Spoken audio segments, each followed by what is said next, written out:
Yo hello ក៏ដូចជាសួស្តីអ្នកនរគ្នាស្វាគមន៍អ្នកនរគ្នាមកកាន់ Channel YouTube ខ្ញុំទៀតហើយបាទហើយវីដេអូនេះដែរខ្ញុំនឹងមកធ្វើការប្រាប់អ្នកនរគ្នាពីរបៀបធ្វើ V2 របស់ Fruit Eye អ្នកនរគ្នាបាទធ្វើ V2 របស់ Fruit Eye ដោយប្រើ hack អីចឹងណាអ្នកនរគ្នាបាទឥឡូវមុននឹងចូលទៅកាន់វីដេអូអ្នកនរគ្នាមកថ្មីកុំភ្លេចណាជួយចុច like និង subscribe Channel YouTube ខ្ញុំម្នាក់មួយផងដើម្បីបានវីដេអូថ្មីពីខ្ញុំមុនគេបាទឥឡូវកុំឲ្យសំតពេច្រើនយើងធ្វើការញ៉ាំតែម្ដងទៅបាទកុំឲ្យខាតពេលអ្នកគ្នាយូរច្រើនអីចឹងណាអ្នកគ្នាបាទ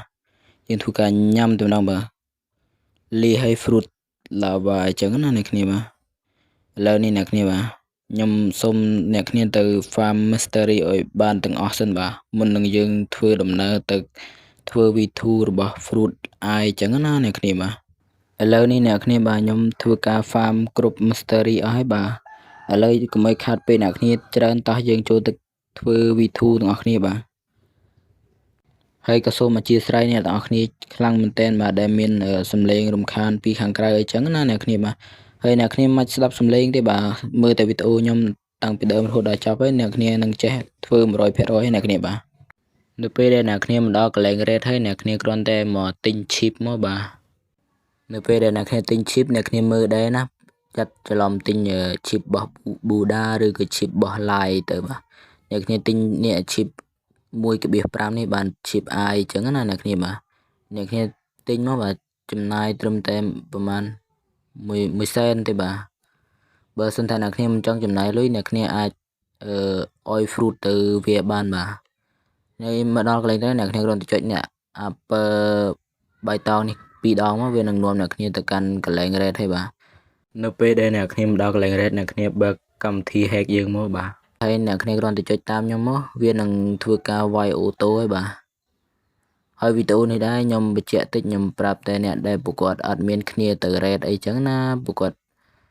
អត់មានគ្នា red ពួកគាត់ red ម្នាក់ឯង red អត់ឈ្នះអីចឹងណាហ្នឹងហើយអ្នកគ្នាបាទហើយកន្លែងទៅនេះដែរអត់មានអីសំខាន់ច្រើនទេគ្រាន់តែវាយ NPC ទេអ្នកគ្នាបាទហើយខ្ញុំកន្លែងដែរខ្ញុំអត់និយាយទេអ្នកគ្នាបាទខ្ញុំសុំទុកចោលហើយកន្លែងត្រង់អត់សំខាន់ខ្ញុំសុំដាក់គុណ2ណាអ្នកគ្នាបាទ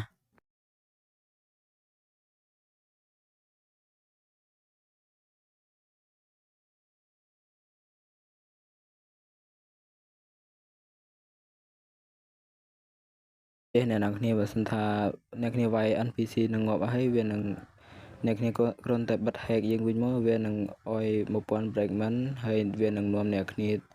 ទៅកាន់កន្លែង activate skill អីចឹងណាអ្នកគ្នាបាទនៅពេលដែលអ្នកគ្នាមកដល់កន្លែងទៅអ្នកគ្នាមិនគិតអីច្រើនទេអ្នកគ្នាគ្រាន់តែមក activate skill មកអ្នកគ្នាបាទ activate skill អក្សរសិទ្ធយើងនឹងបាទ skill ទី1យើងនឹងបាទនៅពេលដែលអ្នកគ្នា activate skill រួចហើយវានឹងនាំអ្នកគ្នាមកទីនេះវិញអ្នកគ្នាបាទមកកន្លែងដើមវិញអីចឹងណាអ្នកគ្នាបាទហើយចាំមើលខ្ញុំដាក់ skill ទី1ឲ្យអ្នកគ្នាយើងមើលបាទគឺវាចេញខ្សលគួចវិញអ្នកគ្នាបាទមិនមែនចេះតកកទេណាអ្នកគ្នាបាទហើយអ្នកគ្នាមិនធ្វើច្រើនទេអ្នកគ្នាគ្រាន់តែមកកន្លែង red វិញមកបាទនៅពេលដែលអ្នកគ្នាមកដល់កន្លែង red អ្នកគ្នាធ្វើចឹងដដែលរហូតទាល់តែគ្រប់ skill មកអ្នកគ្នាបាទអ្នកគ្នាបាទខ្ញុំវាយមេងាប់ទៀតហើយបាទយើងគ្រាន់តែបិទ hack យើងមកបាទនៅពេលដែលអ្នកគ្នាវាយមេនឹងងាប់ហើយវានឹងនាំអ្នកគ្នាមកកាន់កន្លែង activate skill ទៀតហើយបាទហើយអ្នកគ្នាមកនិយាយជាមួយ NPC នឹងមក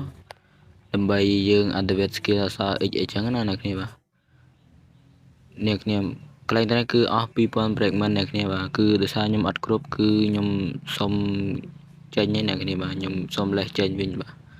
យើងមកធ្វើម្ដងទៀតអីចឹងណាអ្នកគ្នាដើម្បីគ្រប់ fragment យកទៅដូរយកទៅ activate skill អីចឹងណាអ្នកគ្នាបាទអ្នកនរគ្នាបាទដោយសារតែខ្ញុំក្រ fragment ខ្លាំងមែនតើបាទអញ្ចឹងខ្ញុំសុំធ្វើវីដេអូទៅប៉ុណ្ណេះហើយអ្នកគ្នាបាទហើយអ្នកគ្នាមាន fragment ច្រើនអ្នកគ្នាធ្វើតែ5ដងគឺបានហើយអ្នកគ្នាបាទ